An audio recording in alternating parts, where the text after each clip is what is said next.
Dan penyakit ini sebenarnya mau dibilang bahaya juga enggak, tadi dibilang tidak bahaya juga enggak. Apa bisa enggak usah dioperasi dan sebagainya? Bisa. Pakai minyak itu bisa. Pagi sore dikasih minyak, pasti lama-lama nggak hilang tapi gilap gitu ya. Ini baru Ngopi Bray, ngobrol penuh inspirasi bersama RSI Jemur Sari.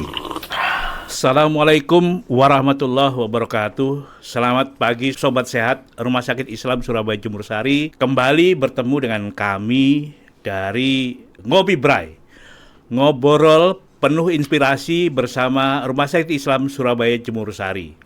Dan pagi hari ini kami menghadirkan narasumber yang sangat berbobot, yang berbobot tidak jauh dari pembawa acara pada pagi hari ini, yaitu Dr. Aditya Bayu Sakti, spesialis bedah.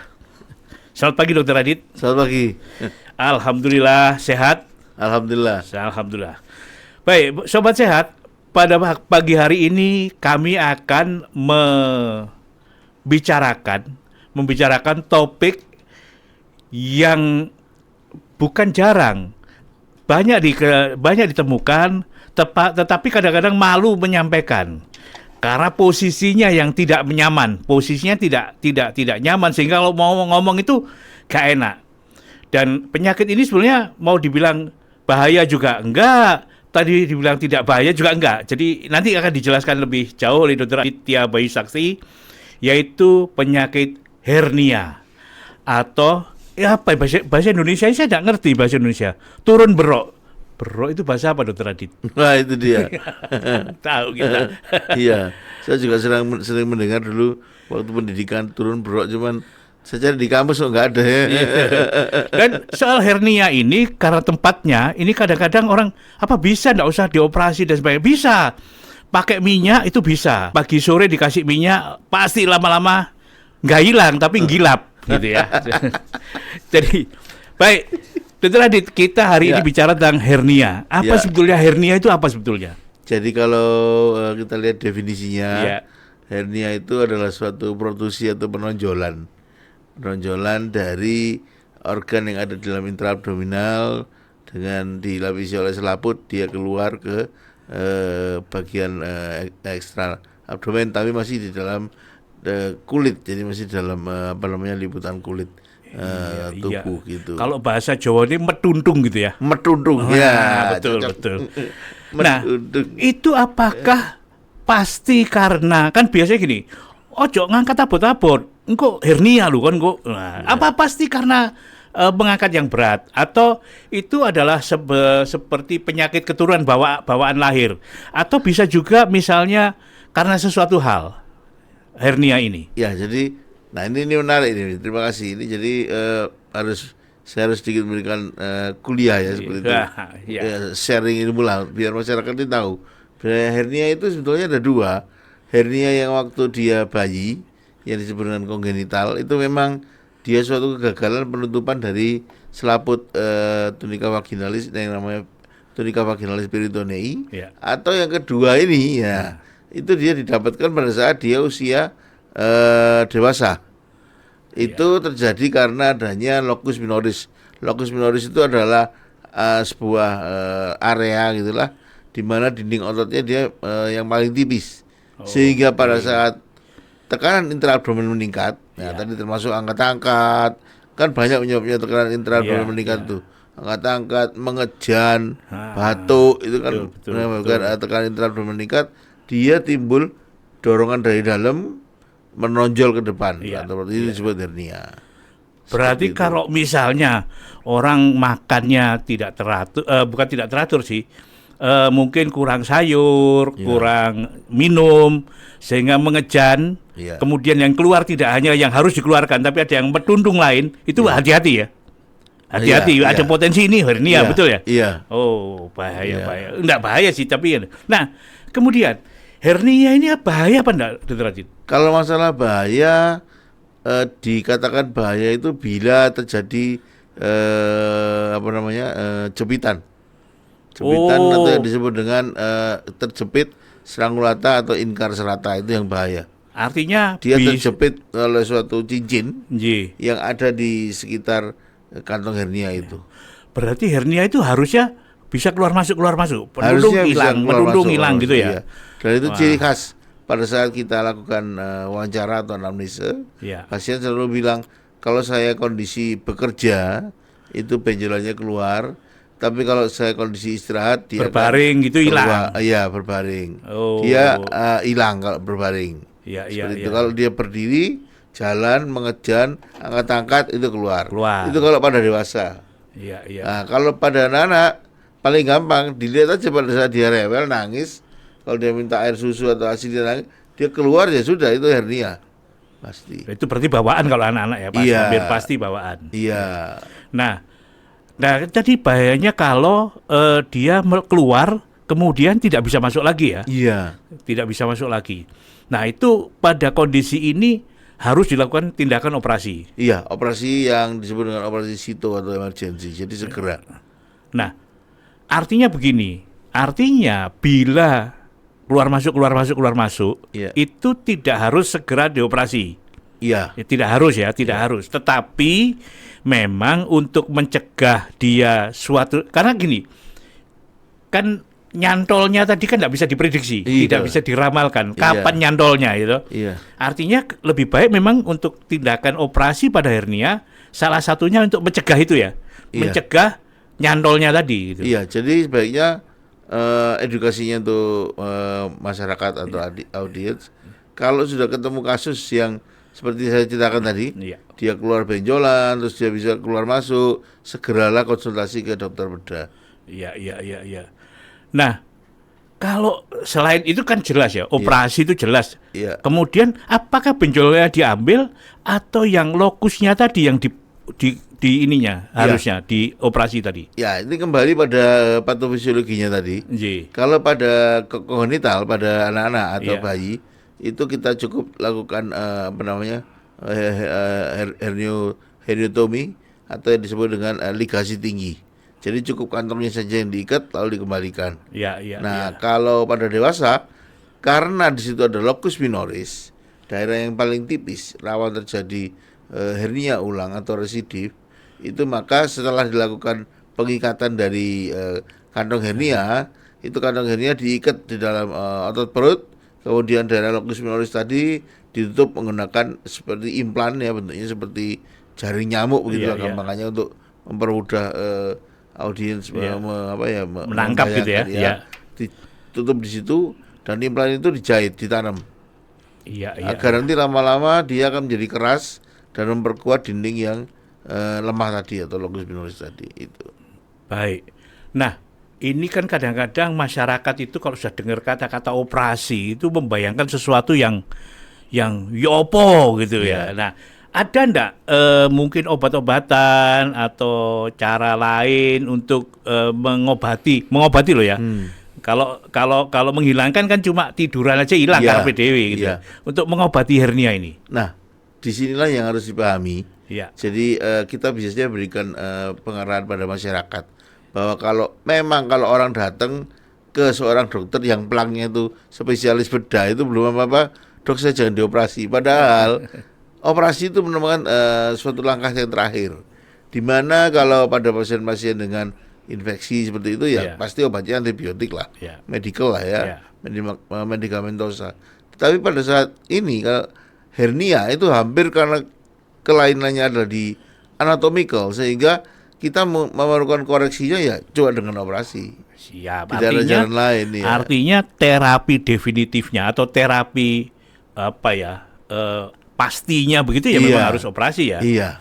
Baik itu dikerjakan pada waktu ada incarcerata atau Iya. cantolan tadi Iya. maupun sebelum ada cantolan gitu ya. Iya. Ya, untuk pencegahan sebetulnya supaya Iya. dia tidak nyantol. Baik. Nah, kemudian apakah ini nanti dioperasi terus saya jadi mandul, Dok. Karena kadang-kadang kan hernia tempatnya di mana saja, Dr. Radit? Yang paling banyak. Nah, pada ini. pria di Iya. mana, pada wanita di mana? Iya. Kan pria wanita bisa kena hernia Betul semua sekali, ya. betul sekali. Ya. Jadi tadi ini kita flashback ke belakang. Ya. Yang belum tersentuh tadi adalah masalah berapa persen hernia ini bisa terjadi di seluruh tubuh manusia. Ya.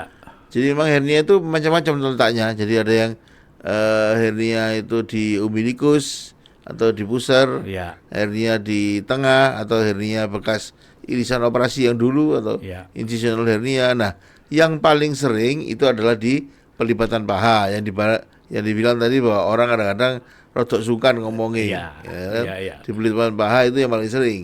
Di mana di situ macamnya ada hernia lateral, hernia medial dan hernia femoralis. Ya. Nah, untuk angka kejadian memang sejauh ini pria lebih banyak. Kenapa? Karena pria mempunyai funiculus spermaticus. Kalau pada wanita tidak. Tapi bukan berarti pada wanita tidak bisa terjadi hernia, bisa. Bisa. Bisa. Pada wanita bisa juga. Bisa. Ya. Itu. Nah, ya itu tadi. Daerah yang dioperasi itu daerah gawat gitu ya. Ya. Daerah situ. Nah, Ya. ini seringkali orang nggak mau operasi. Nanti mari operasi nyaut kiwa tengen terus mandul saya. Gimana? Jadi balik lagi ke masalah dari operatornya kalau itu ya, istilahnya. Kita harus yakinkan pasien memang operasinya ini jauh dari tempat itu. Maksudnya tempat itu tempat yang bisa mengakibatkan mandul dan sebagainya. Nah, pada saat operasi kita harus deteksi dulu mana saluran spermanya mana. Semuanya akan jelas. Semuanya akan jelas sehingga kita bisa pisah-pisah sehingga kecil sekali kemungkinan untuk menjadi mandul seperti itu. Baik. Nah, ini apakah tadi saya sebutkan ya, anak-anak bisa ya? Anak-anak bisa. Bisa. Nah, apakah ini ada kaitannya dengan usia? Tambah tuwek, tambah sering hernia, atau kemungkinannya makin tinggi? Ataukah itu kaitannya dengan pekerjaan tadi? Karena ada ngangkat-angkat dan sebagainya. Ini lebih banyak mana? Ya, jadi kalau pada ini skup yang pada dewasa, pria terutama, dewasa. Ya, pada yang dewasa itu kalau saya selama ini mengamati kasus-kasus yang ada itu kalau pada usia aktif ya, itu biasanya yang pekerja-pekerja keras, seperti tukang batu, terus kemudian tukang becak, kemudian dia yang punya usaha yang harus tentunya angkat-angkat galon gitu meracang itu kan bisa angkat-angkat galon, terus beras dan sebagainya. Itu untuk yang pekerjaan ya. Kemudian yang kedua yang menyangkut soal penyakit. Jadi ada kaitannya penyakit yang mengakibatkan menjadi trigger sehingga tekanan intraabdomen meningkat. Nah, contohnya batuk lama, merokok, ya kan? Nanti kalau dijelaskan merokok itu bisa loh kok bisa? Ya harus kita jelaskan perjalanannya pada pasien supaya pasien tuh ternyata ini ada kaitannya. Ya memang ada kaitannya semua. Itu. Terus kemudian pada pasien pria juga penyakit lain yang disebut dengan BPH, prostat hiperplasia. Jadi nanti kalau misalnya audiens ingin yang mana bisa lihat di link bawah ini, nanti ada mau topiknya apa lagi tentang Kopi Bray, nanti siap, nanti mungkin narasumbernya juga bukan dari saya, nanti bergantian, ada tim urologi di sini juga nanti akan membimbing teman-teman untuk sedikit mendapatkan informasi gitulah. Gitu. Baik, artinya begini. Artinya sebenarnya kalau kita normal, tanda kutip ya, normal itu lahir tanpa membawa hernia tersebut, itu bisa dicegah, Dokter Adit ya, supaya tidak terjadi. Misalnya tadi karena angkat-angkat berat nek berat pengen gak hernia ojo ngangkat berat. Lah terus sing ngangkat sapa? Ngongkono wong gitu. Bisa ya. Oke. Berarti itu kemudian mencegah mengejan, misalnya pola makan banyak sayur, kemudian minum cukup gitu ya, supaya dia kalau ke belakang tidak harus mengejan kuat gitu. Ojo rokokan tok ae, merokok habis itu batuk hernia. Engko sing dirasa salahno watuke, iki lho rokokmu Gus. Itu. Baik. Mungkin terakhir ya, saran-saran pada sobat sehat Rumah Sakit Islam Surabaya Jemur Sari dari Dr. Adit untuk satu mencegah, ya pasti kan pencegahan. Kedua, bila sudah terjadi apa yang harus dikerjakan. Kemudian yang ketiga, setelah operasi ada ndak risiko sehingga mereka gak usah operasi wis dinteni ae ngono. Saling gitu. Engko operasi nek nyantol BPS sampai mati gak nyantol kan gitu. Nah, gitu ya. Nah, itu gimana? Monggo, Dokter Adit. Jadi untuk yang pencegahan tentunya kalau mau angkat beban berat itu posisi untuk mengangkatnya harus diatur. Kemudian Zaman sekarang beda dengan zaman dulu. Kita punya banyak tools ya, misalnya derek atau apa dan sebagainya, kita bisa gunakan itu untuk mencegah mengejar terlalu berat. Kemudian kalau ada sakit yang tadi yang saya sebutkan yang menjadi trigger, contohnya batuk lama, wasir, kemudian prostat dan sebagainya, itu segala periksa ke dokter yang terkait untuk mencegah itu. Nah, kalau sudah terjadi? Kalau sudah terjadi, sebaiknya sedini mungkin ya harus konsultasi ke dokter. Jadi nggak ditunggu terus nanti tambah gede, nggak ditunggu nanti tambah nyeri, nggak ditunggu nanti ini sudah nggak bisa kembali. Nah, itu sebenarnya sudah yang iriponobilis itu sudah kasep sebetulnya. Jadi nggak nunggu sampai kejepit. Karena resiko operasinya pasti meningkat ya. Resiko operasi meningkat, resiko kematian meningkat, infeksi meningkat, dan rawat inapnya ya itu harus digarisbawahi bahwa kalau rawat inap di rumah sakit terlalu lama itu tidak baik. Ya, betul. Ya, apalagi rawat inap yang tanpa indikasi itu tidak baik. Jadi sebaiknya memang harus dengan indikasi. Seperti itu. Betul. Nah, ini tadi satu kata yang kelihatannya kita lupa. Nyeri. Nah, tadi mentuntung tadi keluar masuk itu enggak nyeri ya? Kalau pada saat keluar masuk tidak. Tidak. Artinya kalau sudah ada rasa nyeri itu emergency. Iya. Betul ya? Iya. Karena kalau sudah menyangkut nyeri itu artinya vaskulernya mulai kejepit. Walaupun dia cuma sedikit-sedikit dia mulai kejepit. Kejepit sehingga timbul rasa nyeri. Baik. Mungkin ada tambahan Dr. Adit sebelum kita akhiri. Ini ojo kesuwen. Kesuwen itu gak bosen. Jadi ringkas, padat, informatif gitu aja. Ya mungkin untuk tambahannya tadi ya saya ingatkan bahwa kalau sudah ada gejala yang tadi, tolong segera kita konsultasikan ke rumah sakit terdekat. Ya bisa juga ke rumah sakit Islam Surabaya Jemur Sari ini karena kita juga punya tim dokter yang cukup lengkap. Seperti itu, Dok. Baik. Dan jangan sungkan-sungkan. Oke. Baik. Terima kasih sobat sehat sekalian. Hari ini kita bicara soal hernia ya. Hernia bisa mulai kecil, bisa didapat apabila penjenengan karena sesuatu hal. Tadi katakan Dr. Adit, angkat-angkat yang berat, mengejan, batuk lama dan sebagainya. Hernia tidak nyeri, keluar masuk tidak nyeri. Sehingga bila sudah ada nyeri dan tidak bisa keluar masuk, itu adalah emergency.